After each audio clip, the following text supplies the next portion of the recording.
김태수 시인님 오늘 만나 뵙게 돼서 반갑습니다. 반갑습니다. 안녕하세요. 네. 지금 어디서 오시는 건가요? 지금 그 괴산에서 바로 올라오는 길입니다. 그러세요. 네. 이렇게 차를 타고 왔다 갔다 하면서 보는 경관을 볼 때 그 심정이 어떠신지. 저에게는 선물이죠. 그냥 차 창가에 스치는 거. 모든 일상이 사실은 좀 글을 조금 좋아하는 사람이니까 그런 걸 좀 소중하게 받아들이려고 항상 의식을 하고 또 내 스스로 그것을 각인시키려고 노력을 하고 있습니다. 네, 그러시군요. 우리 김태수 시인님은 그러면 시를 쓰게 된 동기가 있다면 어떤 게 있을까요? 저도 조그마한 바람이겠지만 남기고 싶은 것이 있겠죠. 굳이 그 남기는 것이 어떤 큰 자산이라든지 어떤 그런 유물적인 어떤 그런 것이 아니고 제 자신에게도 스스로의 어떤 무형의 자산 같은 거, 또 그것을 좀 이왕이면 내가 아닌 우리 아이들이 그걸 지킬 수 있으면 하는 그런 작은 바람으로 쓰게 된 것 같습니다. 네. 그러시군요. 그 시인이 바라보는 자연은 또 사실 각별할 것 같아요. 우리 시인님이 네. 바라보는 그 자연은 어떤 모습으로 오는지 궁금하네요. 글쎄요, 그 한간에 훌륭하신 분들이 어떤 그런 참 좋은 말씀을 하시는데, 묘사라고 하겠죠. 그런데 굳이 그런 어떤 수준까지는 감이 다다르지 못하니까 그 자연에서 뭔가 내 스스로 그 자연과 자꾸 내가 이입이 돼서 좀 감정이 녹아든다면 더없이 바랄 나위 없겠지만 그것이 부족하다 그러면 역시 어떤 그 생명이 없는 것 자체도 내가 항상 생명이 있다. 내 스스로 어떤 그런 그 사고를 항상 갖고 있으면서 대화를 하려는 어떤 그런 생각을 갖고 있습니다. 예. 구체적으로 어떤 사물하고. 예를 들어서 우리가 흔히들 다 아름다운 거, 꽃, 사랑 이런 것만 아름답다고 생각을 하는데 결국은 그런 아름다움의 그 기초적인 것은 우리 인간들이 갖는 내면적인 어떤 슬픔, 비애, 절망 이런 것이 있었기 때문에 더 빛을 발하지 않나 생각을 하고요. 그래서 저는 결국은 어떤 그 암울하고 울적한 어떤 이런 사고보다는 항상 어떤 역시 희망, 우리 그 사람 또 글을 좋아하는 분들의 모든 바람이 내가 아닌 다른 사람들을 위해서 또 나아냐 어떤 일종의 이타심이라고 그러겠죠. 어떤 상대방을 배려하는 그런 마음, 그런 것이 글을 통해서 한번 실천을 해보고 싶은 그런 욕심 아니었나 생각해 봅니다. 네.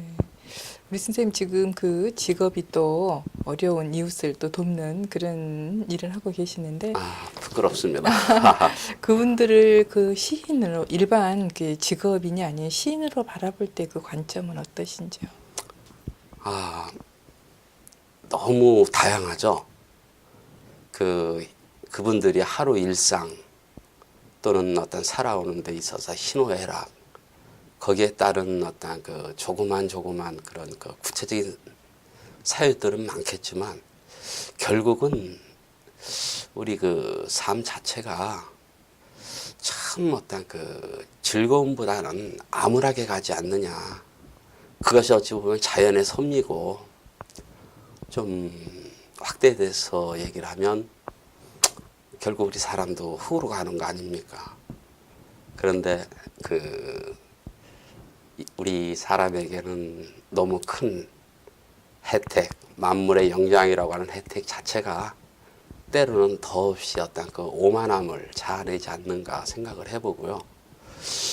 그러니까 그 일상적인 어떤 그런 생활을 하는 분들의 그 면면을 보면 다 처음에는 희망이 있었고 즐겁고 행복한 이런 마음을 쭉 갖고 싶긴 하겠지만 결국은 보면 어떤 그 삶에 대한 욕심 때문인지 많이 안타까워하고 절망하고 또 결국은 고통 속에서 또 극단적인 사안 같은 경우는 뭐 일부 좀 무관심 더 나아가서 버려지는 이런 우리 그 사람에게 느낄 수 있는 그런 사유를 많이 보게 되는 것 같아요.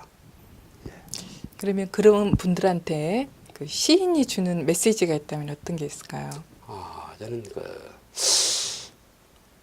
역시 긍정적인 사고, 긍정적인 눈이 아닌가 생각을 해봅니다. 그래서 어차피 우리가 되돌리거나 돌이킬 수 없고 고칠 수 없고 바꿀 수가 없다면 그걸 그대로 자연스럽게 말 그대로 자연 친화적인 사고로 받아들이는 거죠. 기쁘게. 또 우리 어떤 삶 자체가 내가 아닌 나의 삶을 우리 아이들 또 내 가까운 이웃이 나 대신 조금이라도 더 즐겁게 해줄 것이다. 그런 어떤 그 긍정적인 생각을 하려고 노력을 많이 하는 편입니다. 그러시군요. 네. 우리 김태수 시인님한테 그 시란 네. 정의를 내린다면 어떤 게 있을까요? 그 삶의 어떤 부분인지. 저는 대변자라 생각을 하고 싶어요. 차마 내가 다 하지 못한 말, 또 감히 드러내지 않는 사고, 이런 것을 어찌 보면 참 가볍게 경솔하게 그 글이라는 것을 표현하는 데 있어서 참 부끄럽긴 하겠지만 결국은 우리가 가진 어떤 그 욕구 같은 것을 그 시, 또 말, 언어, 표현 방식 이것을 통해서 뭔가 그 내 주변 사람들에게 알리고 싶어하는 지극히 그 인간적인 욕심이죠. 어찌 보면은 그 남을 위해서 남이 타인을 위해서 내가 살아가는 것도 다 좋겠지만 내면적으로는 그런 욕심도 있지 않을까 그런 생각을 해봅니다. 그러시군요. 네. 앞으로는 내가 그 시를 쓰고 싶은 그 방향이 있으실 것 같아요. 네. 어떻게 그 앞으로 김태수 시인님의 그 삶의 목표가 있다면 어떤 게 있을까요? 너무 그 두렵고요. 방향, 목표. 그지 조그만 바람은 역시 글을 좋아하는 사람들은 자기만의 시집을 갖는 거겠죠. 그 시집이 비록 한 권, 두 권, 세 권에 그칠지라도 제가 지금까지 살아오고 생활해왔던 나름대로는 거의 솔직하게 그 시를 통해서 표현했다고 생각을 하는 것인데 기회가 나면 그런 것을 엮어서 제일 적게는 우리 아이들한테 하나씩 보여주고 싶은 가장 큰 욕심입니다. 그 이상의 욕심은 거의 없습니다. 그러시군요. 네. 그러면 그 시를 시작에 대한 욕심이 있다면 시를 정말 좀 잘 써보겠다는 그런 욕심이 있다면 어떤 게 있었어요? 많이 아파야죠. 일단은 자기 자신에게 아파해야 되고 또 부족한 것에 대해서 반성하고 또 반대로 어떤 겸양하는 마음 같은 거 이걸 잊으면은 결국 좋은 거를 쓸 수가 없다. 제 나름대로 그런 어떤 기준을 갖고 있습니다. 네. 김태수 시인님 하시고 싶은 이야기가 있다면? 역시 좀 더 좋은 글, 또 내가 아닌 다른 분들이 그런 글을 읽었을 때 잔잔한 미소, 환호성은 아니어도 괜찮겠죠. 또 명예가 아니어도 괜찮고요. 어떤 우리 그 현 작금의 어떤 우리 그 글을 쓰시는 우리 시인들의 어떤 현실 자체가 역시 어떤 그 지금 같은 어떤 문화적인 사회에서는 사실 좀 따라가기가 많이 힘든 것 같습니다. 그래서 한간에 시인이 참 훌륭하고 또 글이 좋은 글이 남아야 되는 건데 이것이 최근에 어떤 그런 그 문화적인 그 성향을 따라가지 못하고 거의 죄송합니다.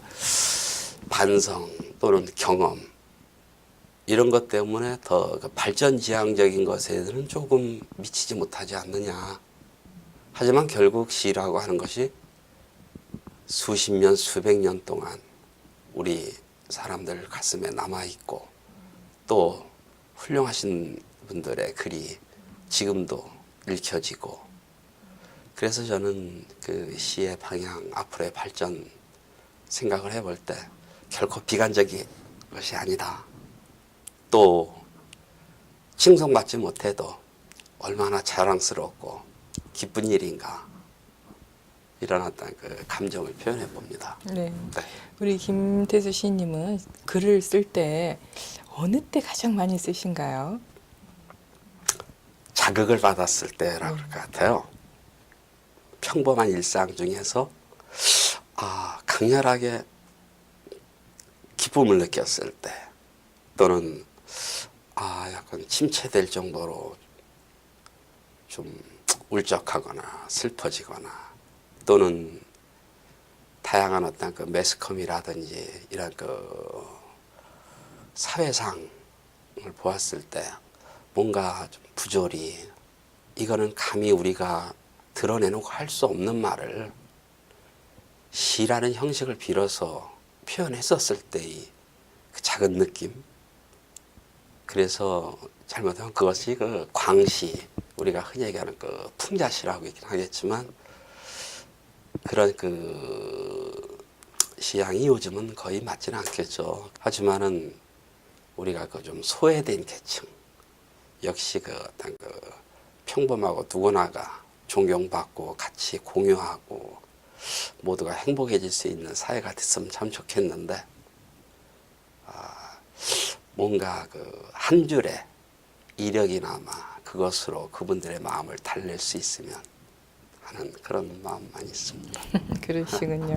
하여튼 마음이 정말 그것도 순수한 사람만이 글을 쓸 수 있고 또 사물을 바라볼 수 있지 않나 또 그런 생각이 듭니다. 앞으로 김태수 시인님의 정말 멋진 작품 또 사람의 마음을 카타르시스 시켜주는 그런 작품을 기대하면서 오늘 좋은 말씀 감사드립니다. 네, 감사합니다.